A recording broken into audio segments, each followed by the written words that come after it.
नमस्कार, मैं डॉक्टर सोनिल श्रीवास्तव आज आपको यूरिन लीक के बारे में बताऊंगी। अक्सर महिलाओं को ये समस्या हो जाती है कि खाने खांसने पे या छींकने पे या डांस करते समय या जोर से हंसने पे पेशाब निकल जाती है।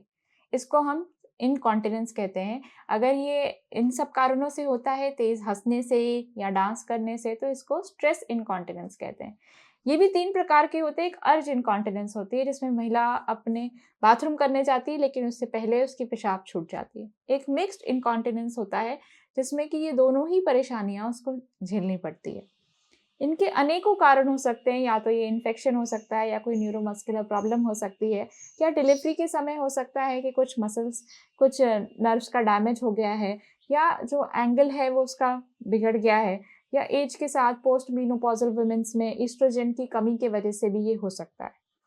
अधिकतर इसका इलाज दवाइयों से हो जाता है। पहले डॉक्टर इसमें कारण पता करने की कोशिश करते हैं कि किस वजह से ये हो रहा है। क्या कोई क्रॉनिक खांसी की बीमारी है या कॉन्स्टिपेशन है तो उसको दूर करने की कोशिश करते हैं। कोई इन्फेक्शन है तो उसे ट्रीट करने की कोशिश करते हैं।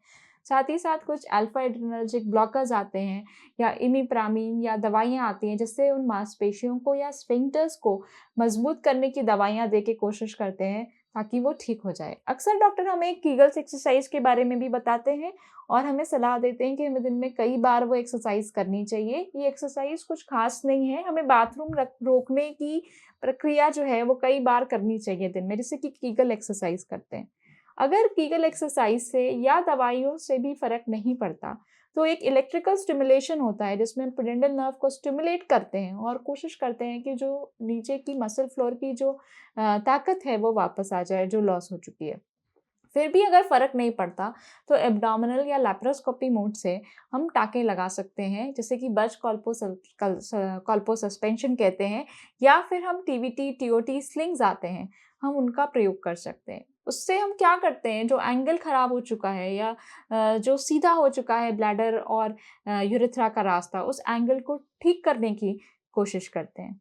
सर्जरी भी कोई मेजर सर्जरी नहीं है, 2-3 दिन में ही मरीज़ घर चला जाता है, कुछ दिन हो सकता है, कुछ समय अगर हम लैप्रोस्कोपी से जाते हैं तो और भी जल्दी ये हो जाता है कि हम दूसरे दिन या उसी दिन सुबह भर्ती होके शाम तक डिस्चार्ज हो सकते हैं। तो अगर किसी महिला को ये समस्या है कि उसका यूरिन लीक करता है और उसे बदबू में, या फिर वो पार्टीज़ को अवॉइड कर रही है, गैदरिंग्स को अवॉइड करती है, तो उस चीज़ का पूर्णतः इलाज है जो उसे लेना चाहिए और अपनी इस समस्या से बाहर आना चाहिए। धन्यवाद।